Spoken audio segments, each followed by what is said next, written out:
Hello everyone, welcome back to the channel. Well, I guess if you've been here before, welcome back. If you're new to the channel, you know, welcome for the first time. Okay, whatever.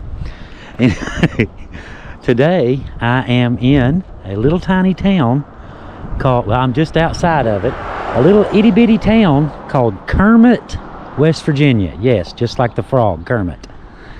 And I am in a very unusual spot, a very unusual location. Now I got something to share with you guys today, something real, something really cool.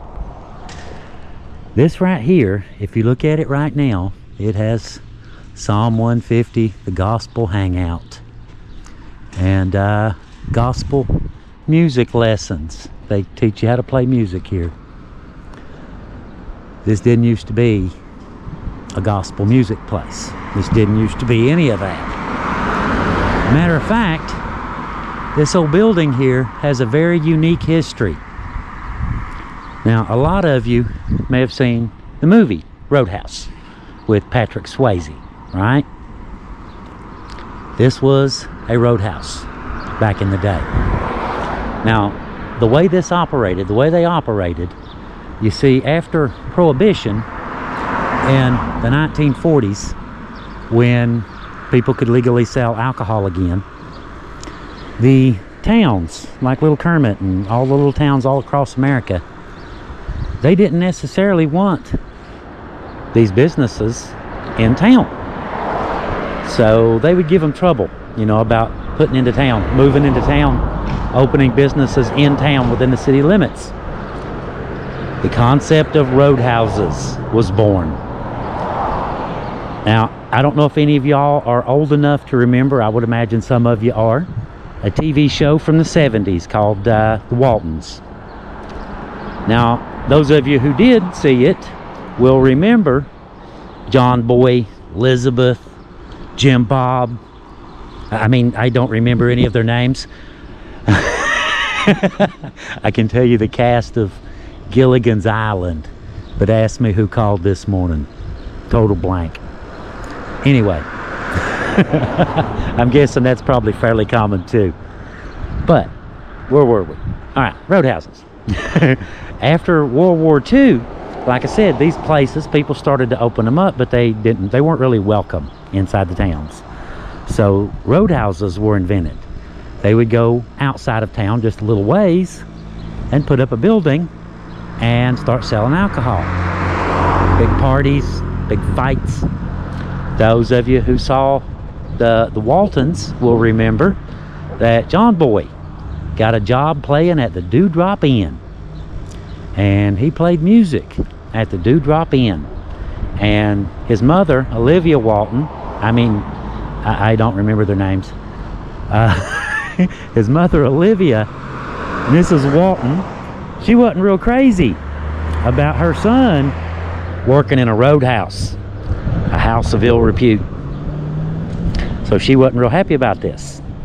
But John Boy explained he's there to play music and they're good people, you know, they're like us, etc., etc., etc. So he winds up, he takes the job, he works at the roadhouse, right?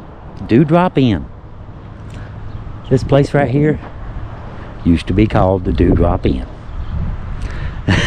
This is an old roadhouse from the 1940s. There are very few of these still standing to this day, because quite frankly, you know, people buy the land, they tear the old building down, they put up something new, right? This is Kermit, West Virginia.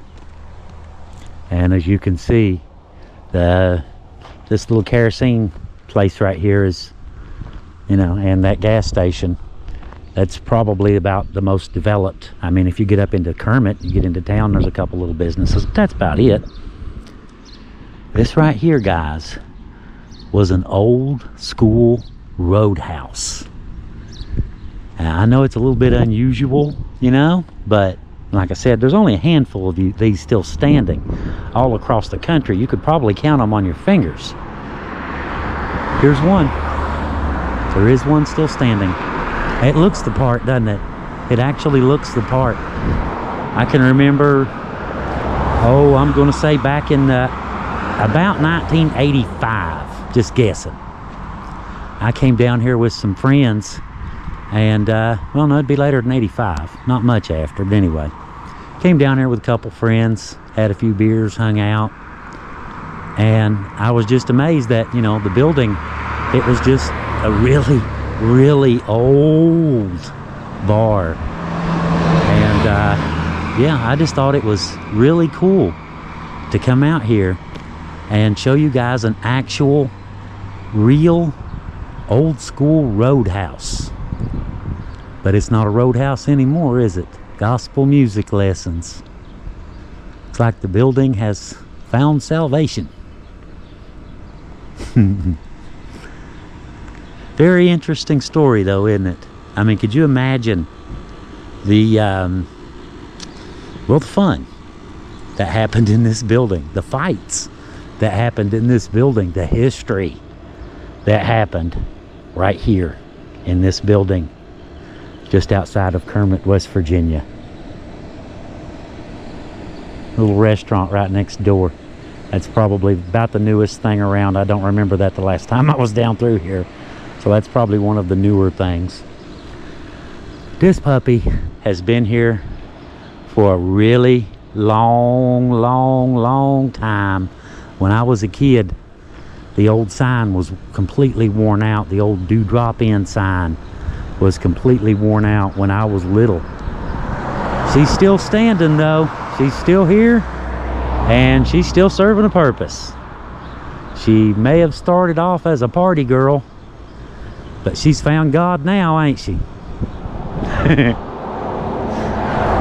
Anyway, guys, like I said, I just thought I would bring y'all out here today. I was going right by here doing another story, and I just thought I would stop by here at one of the last standing roadhouses in America and show you this place, tell you just a little bit of the history behind it.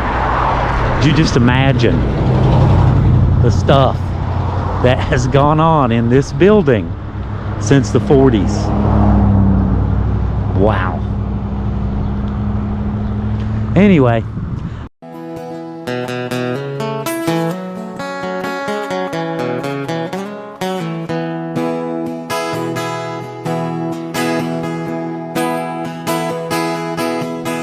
well, he called to say that he wouldn't be home for dinner.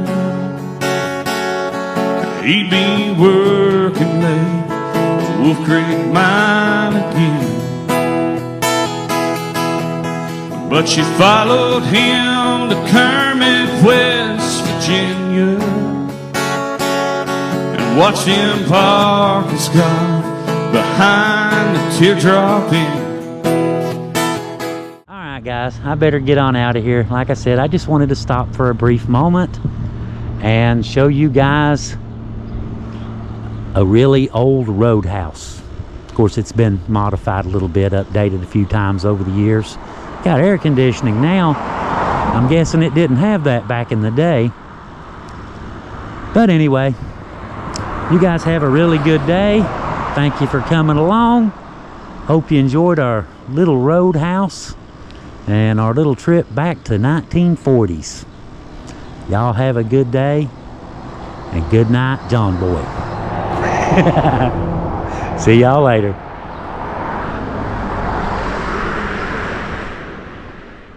She followed him to Kermit, West Virginia,